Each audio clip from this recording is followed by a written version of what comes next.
Jokowi dan Mahfud buktikan bahwa DPR gak becus. Karena pelayanannya dianggap tidak baik, kemudian aparatnya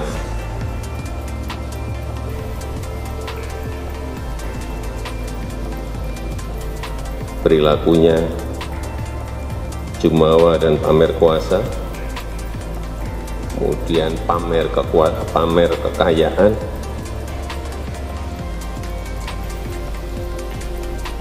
hedonis.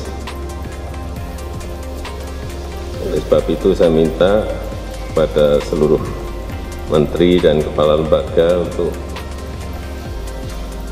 mendisiplinkan para di bawahnya. Ada beberapa hal antara lain menyangkut soal temuan PPATK mengenai dugaan pencucian uang di Kementerian Keuangan. Presiden Joko Widodo adalah sosok yang memutarbalikkan sebuah pemahaman bahwa DPR adalah Dewan Perwakilan Rakyat. Ternyata dari setiap yang berlangsung saat ini, DPR hanyalah duri dalam daging. Pajak rakyat bayar, mereka rugi besar. Selain Jokowi, Ibu Sri Mulyani dan Mahfud MD juga membongkar kebodohan orang-orang DPR. Selama reformasi, DPR dianggap sebagai kumpulan orang yang menyuarakan suara rakyat. Tapi ternyata, belakangan ini terbukti bahwa Jokowi lah yang bersama rakyat.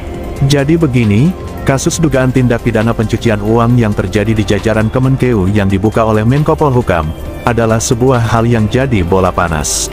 Masyarakat melihat dan menilai bahwa Mahfud dan Sri Mulyani saling serang.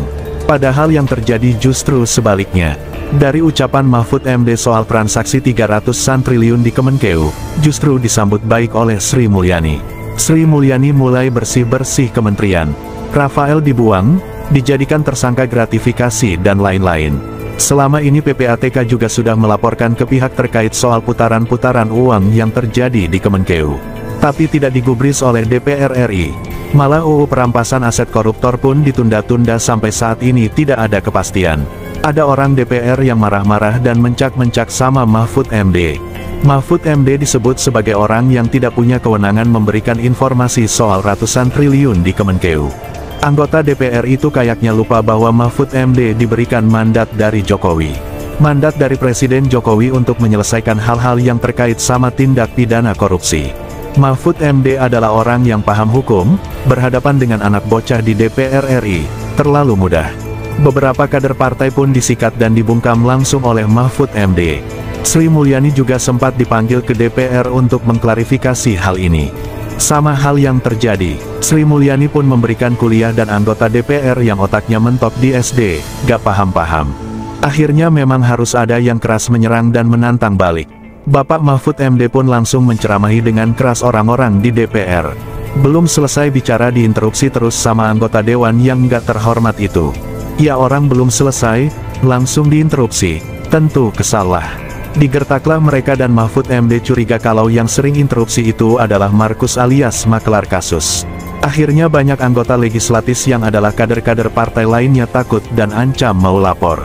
Serangan ini menyinggung, tentu sangat menyinggung banget. Saya yakin Mahfud MD sengaja munculkan ini agar melihat siapa yang kejang-kejang.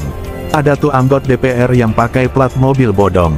Memang bikin malu. Sudahlah, kita harusnya memahami bahwa nanti 2024, kita pilih caleg yang datang dari partai yang baik. Salah satunya PSI. PSI yang kader-kadernya bermasalah, keluar sendiri. Saya kira ini bukan hal yang asal. PSI tegas menerima Israel ke Indonesia meskipun bertentangan sama Ganjar sendiri. Semoga saja dengan ini, kita paham dan tahu partai mana yang akan kita buang. Yang pasti jangan pilih pendukung Yohanis.